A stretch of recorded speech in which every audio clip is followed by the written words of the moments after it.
할렐루야. 여러분 한 주간 잘 지내셨나요? 오늘 이 시간에는 아들의 특권을 버린 자들에게 라는 제목으로 함께 은혜를 나누도록 하겠습니다. 먼저 1절과 2절을 보겠습니다. 내가 또 말하노니, 바울이 말하고 있어요. 편지를 썼어요. 갈라디아 이 성도들에게요. 유업을 이을 자가 모든 것의 주인이나 어렸을 동안에는 종과 다름이 없어서. 그 다음 구절. 그 아버지가 정한 때까지 후견인과 청지기 아래에 있다라고 말합니다. 바울이 비유를 하나 들고 있어요. 상속자, 곧 유업을 이을 자가 있습니다. 이 아이는 법적으로 아버지의 모든 것을 받을 수 있는 사람이고 법적으로 주인입니다. 그런데 어릴 때, 즉 어린아이일 때는 후견인 아래에 있습니다. 실제로는 어때요? 종과 다름이 없어요. 이것이 율법 아래에 있었던 우리의 상태입니다. 하나님의 자녀가 될 상속자이지만 아직 때가 차지 않아서 율법의 후견, 율법의 그런 보호 아래 있었던 것입니다. 그런데 4절을 보십시오. 4절에 보시면 때가 참에 하나님이 그 아들을 보내사 여자에게서 나게 하시고 율법 아래에 나게 하신 것은, 이렇게 나와 있죠. 때가 찼습니다. 하나님께서 정하신 그 때가 왔습니다. 구원의 역사는 하나님의 시간표 안에 있어요. 그리고 그 정해진 때에 하나님께서 아들을 이 땅에, 이 세상 가운데 보내셨습니다. 그리고 여자에게서 태어나게 하셨습니다. 여러분, 사람의 아들은 사람이죠. 신의 아들은 뭐예요? 신이에요. 신의 아들은 신. 신의 아들인 신, 이 예수님이 완전한 인간이 되셨습니다. 그런데 신의 아들이 율법 아래에서 나게 하셨어요. 율법의 모든 요구를 완전히 담당하신 겁니다. 왜 이런 담당을 하게 만드셨을까요? 하나님께서 왜 그러셨을까요? 5절에 답이 나와 있습니다. 우리 5절을 다 함께 한 목소리로 읽겠습니다. 시작. 율법 아래에 있는 자들을 속량하시고 우리로 아들의 명분을 얻게 하려 하심이라. 아멘. 예수님께서 율법의 모든 요구를 완전히 담당하신 이유는 율법 아래에 있는 자들을 속량하시기 위함입니다. 그러니까 율법 아래에서 태어났다라는 게 무슨 뜻이냐면은 신은 인간이 될 필요가 없죠. 그렇지 않아요? 신인데 신은 창조주입니다. 인간은 피조물이에요. 신이 피조물이 그럴 필요가 없다고요. 율법 아래에 있을 필요가 없다고요. 율법으로 날 필요가 없다고요. 그런데 예수님은 인간이 되셔서 성육신, 인간이 되셔서 이 땅에 오셨습니다. 왜 그런 일이 일어났을까? 왜 성육신이 일어났을까? 왜 하나님께서 그의 아들을 이 땅에 보내셨을까? 그것에 대한 정답이 여기 나와 있는 거예요. 그 이유는 여기 나와 있죠. 율법 아래에 있는 자들을 속량하시기 위함입니다. 여기 첫 번째 이유가 나와 있어요. 속량. 여기서 속량하다라는 이 헬라어는 당시 노예 시장에서 사용되었던 표현이에요. 이 말은 단순히 어떤 물건을 사는 것이 아닙니다. 그 값을 지불해서 노예를 사요. 노예를 사고 그 노예를 어떻게 해주는 거예요? 자유롭게 해주는 거예요. 그게 바로 속량이라는 헬라어 단어예요. 바울은 바로 이 그림을 통해서 예수 그리스도의 구원 사역을 설명하고 있습니다. 우리 인간은 모든 죄와 율법의 정죄 아래에 묶여있는 뭐예요? 영적인 노예였습니다. 스스로는 이 죄의 속박에서 벗어날 능력이 없었습니다. 그런데 예수님께서 십자가에서 자신의 보배로운 피를 값으로 지불하시고 우리를 죄와 율법의 권세에서 건져내셨어요. 이것이 바로 성경이 말하는, 사도 바울이 말하는 속량입니다. 그래서 속량은 단순히 죄 용서 받았다는 의미를 넘어서요, 죄로 인한 노예 신분에서 완전히 해방되어서 자유를 얻었다, 그 뜻까지 담고 있습니다. 그런데요, 여기까지만 우리가 받아도 정말 넘치는 은혜인데 하나님의 은혜는 여기서 끝나지 않습니다. 5절 이어서 보시면 여기 나와 있죠. 아들의 명분을 얻게 하려 하심이라, 이렇게 나왔어요. 우리로 아들의 명분을 얻게 해주시려고 율법 아래에 예수님께서 태어나신 거, 이 땅에 오신 거예요. 여기서 아들의 명분이라는 헬라어 단어는 어떤 뜻이냐? 입양이라는 뜻입니다. 입양. 여러분 법적인 개념 입양 아시죠? 양자 삼는 거. 이 입양이라는 뜻이에요. 우리가 하나님의 양자가 된 것이에요.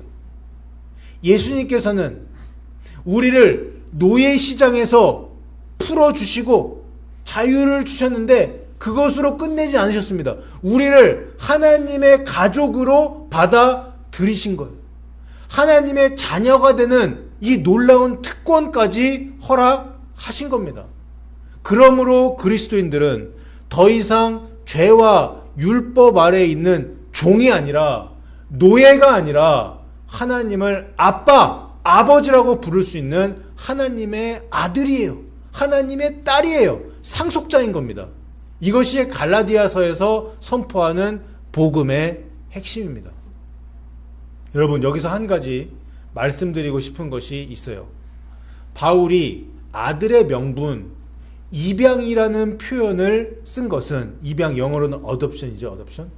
이 당시 이 로마 사회의 법적 배경 때문입니다. 이 시대에는요, 아들만이 법적 상속권을 가졌습니다. 딸은 상속에서 제외됐어요. 종은 말할 것도 없죠. 노예, 종은 재산이었으니까요. 그런데 바울이 바로 이 아들이라는 최고의 법적 지위를 가져와서 모든 성도에게 적용한 겁니다. 남자든지 여자든지, 유대인이든지 이방인이든지, 종이든지 자유인이든지 그리스도 안에서 모두가 이 최고의 상속자의 지위를 받았다는 뜻이에요.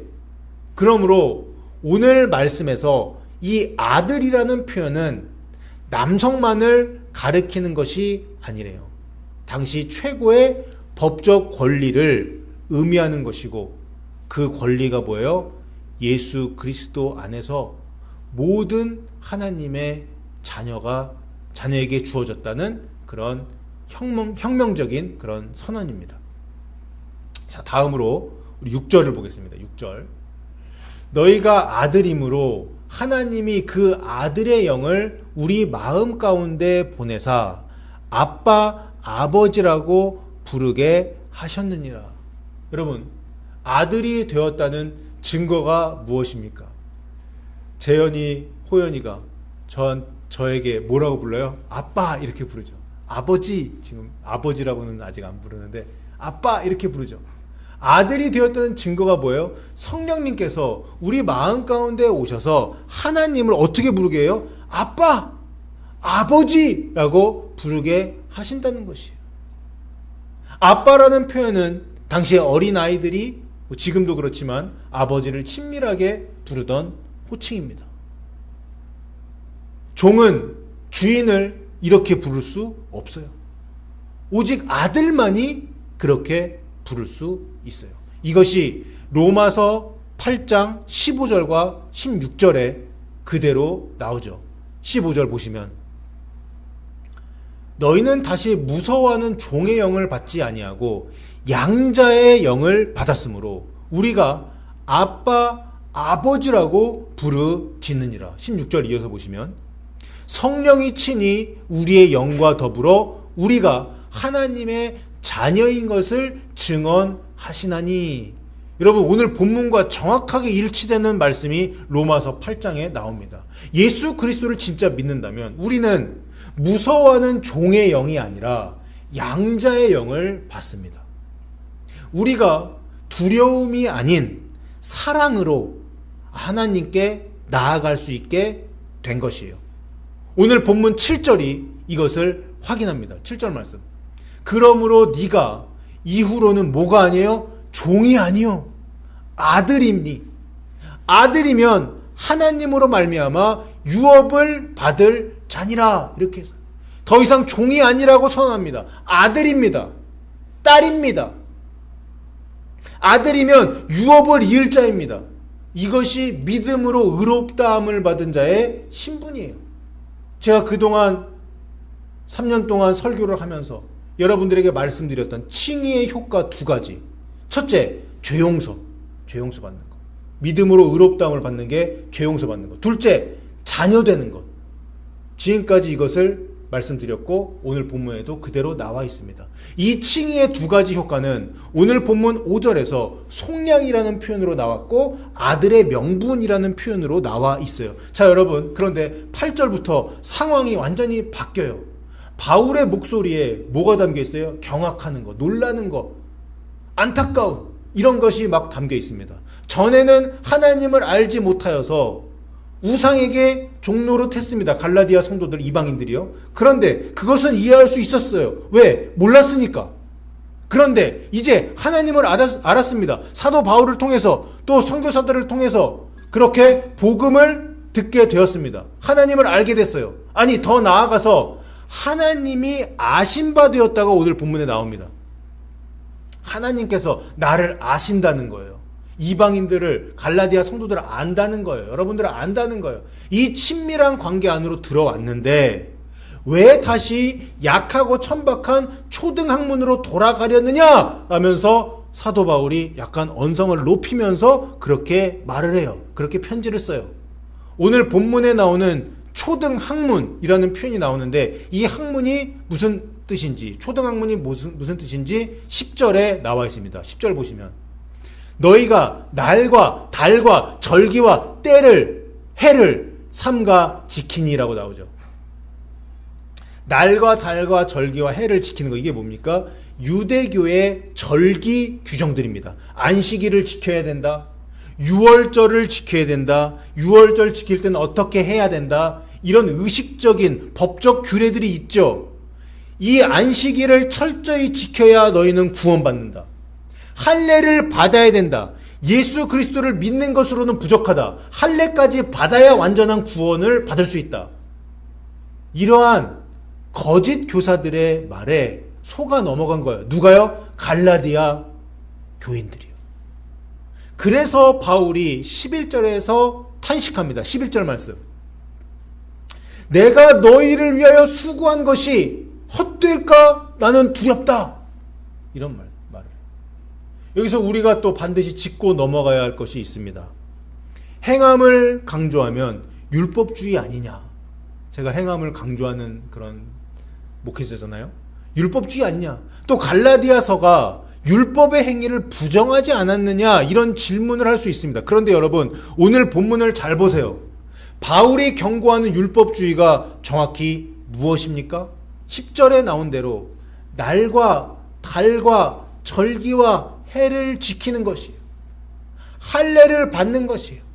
이런 의식법적인 규례들을 구원의 조건으로 더하는 것이 율법주의입니다.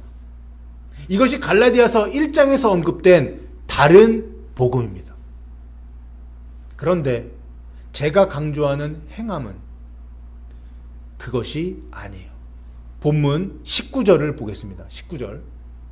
나의 자녀들아, 너희 속에 그리스도의 형상을 이루기까지 다시 너희를 위하여 해산하는 수고를 내가 한다라고 바울이 고백을 해요.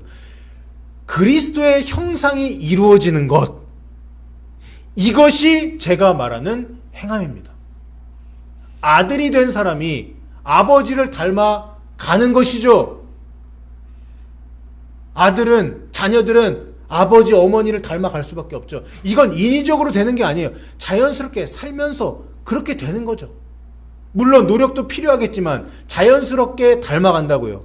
성령님 안에서 그리스도를 닮아가는 삶, 그리스도의 말씀에 순종해서 하나님 아버지처럼 거룩한 그런 삶을 사는 것. 이것이 거룩하게 되는 것, 성화입니다. 성화. 여러분, 그리스도의 형상이 이루어지는 것, 이것이 받은 자 사람의 삶의 증거이고 열매입니다. 그래서 율법의 행위와 믿음의 행함은 완전히 다릅니다.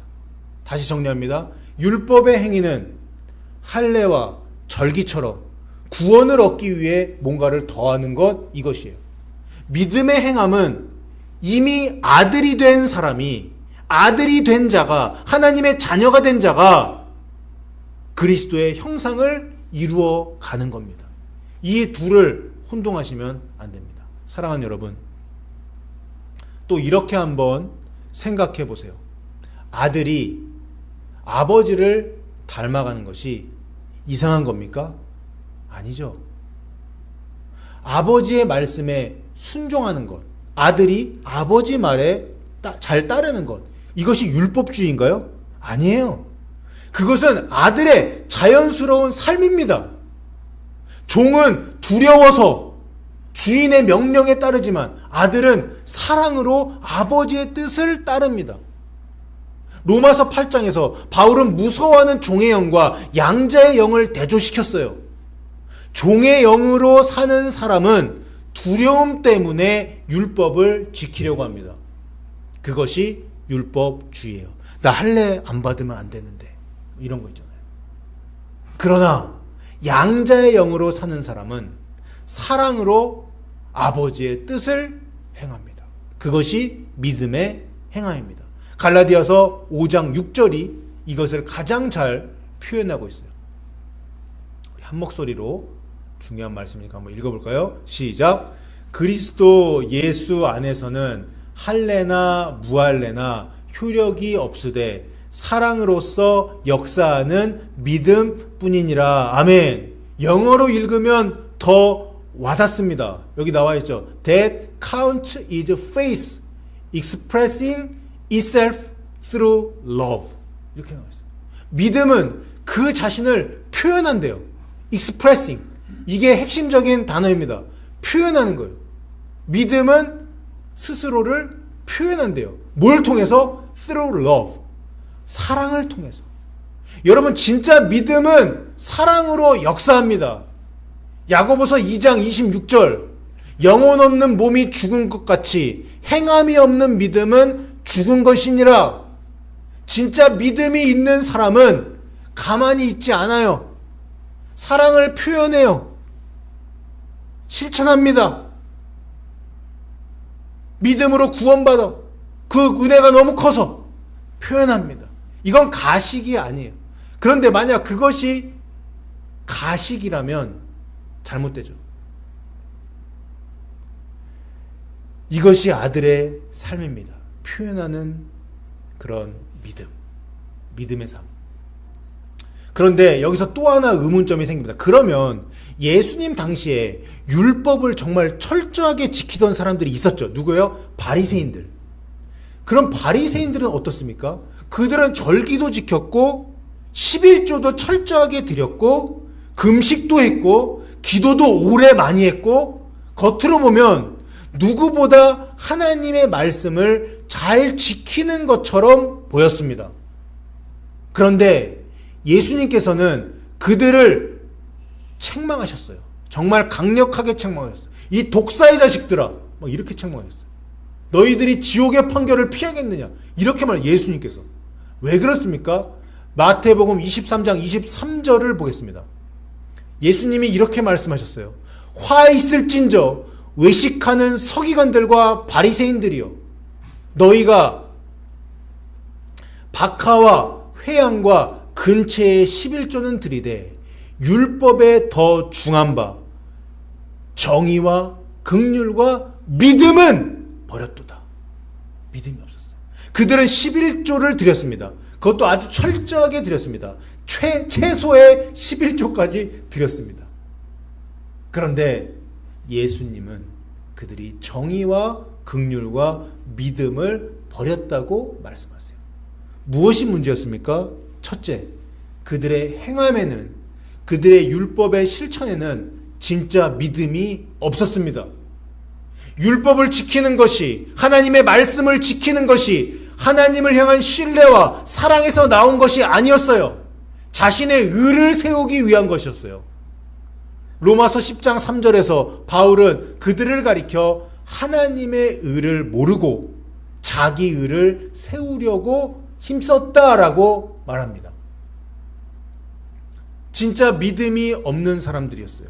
진짜 믿음을 가진 사람들이 아니었어요. 둘째, 그들의 행함에는 사랑이 없었습니다. 오늘 우리가 읽은 갈라디아서 5장 6절에서 진짜 믿음은 사랑으로 역사한다라고 말했죠? 나와 있었죠? 그런데 바리새인들의 행함은 사랑이 아니라 자기 과시에서 나왔어요. 자신을 드러내려고, 자기 높이려고, 나 이렇게 믿음 좋은 사람이야, 이거 보이려고, 그래서 자기가 높아지려고, 칭찬받으려고 그랬던 거예요. 마태복음 6장 2절에서 예수님은 구제할 때 외식하는 자들처럼 사람에게 영광을 받으려고 회당과 거리에서 나팔을 불지 말라고 경고하셨습니다.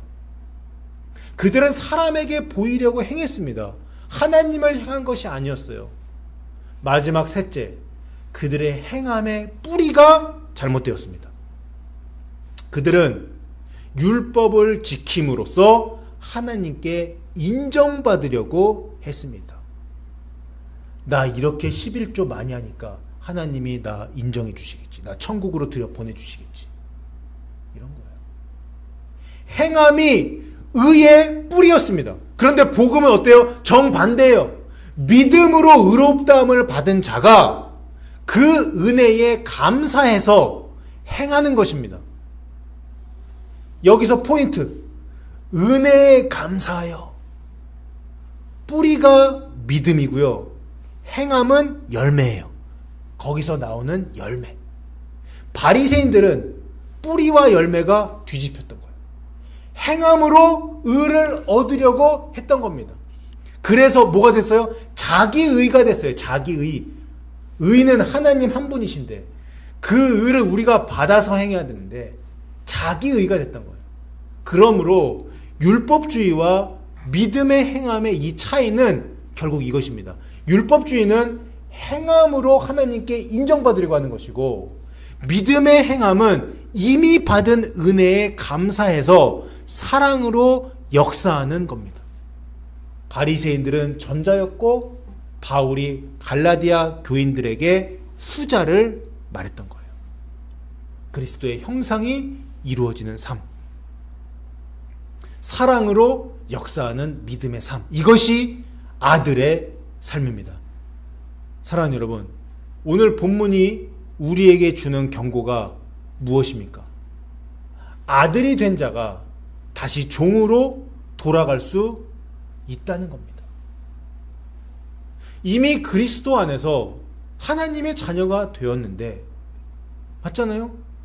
되었는데, 믿고 구원 받았는데, 다시 약하고 천한 초등학문으로 돌아갈 수 있다는 것을 갈라디아서 4장 오늘 본문이 말하고 있어요.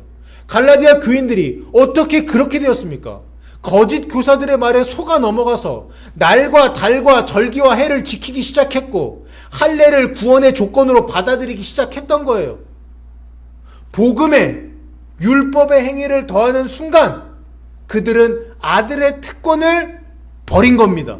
버리기 시작한 겁니다. 그런데 오늘날에도 이런 일들이 일어나죠.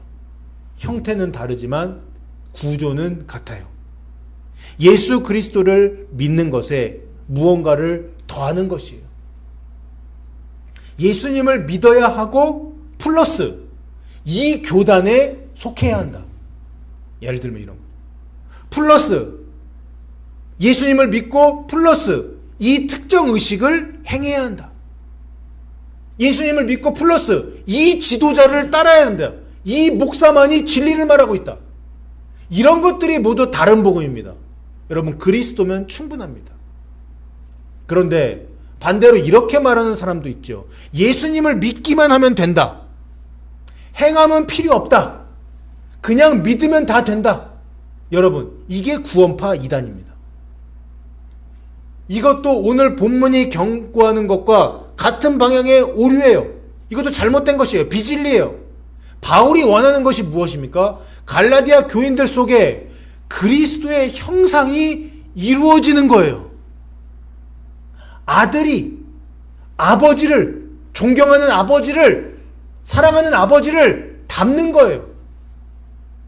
아들이 된 것으로 끝이 아니에요. 아들로 태어난 걸로 끝이 아니에요. 아들이 된 자는 아버지의 뜻대로 살아야 됩니다. 예수 그리스도를 자신의 임금과 왕으로 모셔드린 자는 생사여탈권을 가지신 예수님의 말씀에 순종해야 하는 것이에요. 종에서 아들로 바뀌었으니까 더 이상 순종 안 한다? 아들이니까 뭐 내 맘대로 산다? 아니에요. 그렇게 되면 칭의의 효과가 사라지는 겁니다. 예수 믿는다고 하는데, 교회에는 출석하는데, 성경에서 죄라고 말하는 거, 그거 그대로 다 하면서 산다. 여러분, 상상을 한번 해보세요. 예수 믿는다고 하는데, 그 사람의 삶에서 마귀의 형상을 이루고 있다. 여러분, 어떻습니까? 그 사람이 천국 가겠습니까? 그 사람이 휴거 되겠습니까? 이것이야말로 주님의 귀한, 값비싼 이 은혜를 하나님께서 자기 생명과도 같은 이 아들을 내어주심으로 이루신 이 은혜를, 이 위대한 속량을 값싼 은혜로 바꿔버리는 것이에요. 물론 한 번 죄 지었다고, 한 번 넘어졌다고 아버지와 아들의 관계가 끊어지는 것은 아니겠죠. 믿음으로 구원받은 이후에 계속 지속적으로 습관적으로 삶 가운데서 죄짓고 산다면 칭의의 효과가 사라질 수 있는 겁니다. 무죄 판결이 유죄 판결로, 재심을 통해서 유죄 판결로 바뀌는 것이고, 아버지와 아들, 아버지의 딸의 관계가 끊어지는 거예요. 마태복음 7장 23절에 예수님께서 말씀하시죠. 이 불법을 행하는 자들아, 내게서 떠나가라. 여러분, 이게 그렇게 된 사람들의 최종 판결입니다. 사랑하는 성도 여러분, 오늘 본문을 통해서 우리가 붙들어야 할 메시지를 정리하겠습니다. 첫째, 우리는 종이 아니라 아들입니다. 우리는 종이 아니라 딸입니다. 하나님을 아빠, 아버지라고 부를 수 있는 특권을 받았습니다. 둘째, 아들의 특권을 버리지 마십시오. 복음에 무언가를 더하는 순간 아들의 특권을 버리는 겁니다. 그리스도면 충분합니다. 마지막 셋째, 아들답게 사시기 바랍니다. 아들이 된 것이 끝이 아닙니다. 너희 속에 그리스도의 형상이 이루어지기까지 해산에 수고를 했던 바울을 기억하세요. 성령 안에서 그리스도를 닮아가는 삶, 아버지의 뜻대로 행하는 삶, 사랑으로 역사하는 믿음의 삶이 얼마나 중요한지 다시 한번 새기시기 바랍니다. 여러분, 이것은 율법주의가 아닙니다. 이것은 아들의 삶입니다. 이것은 하나님을 기쁘시게 하는 자녀의 합당한 삶이에요.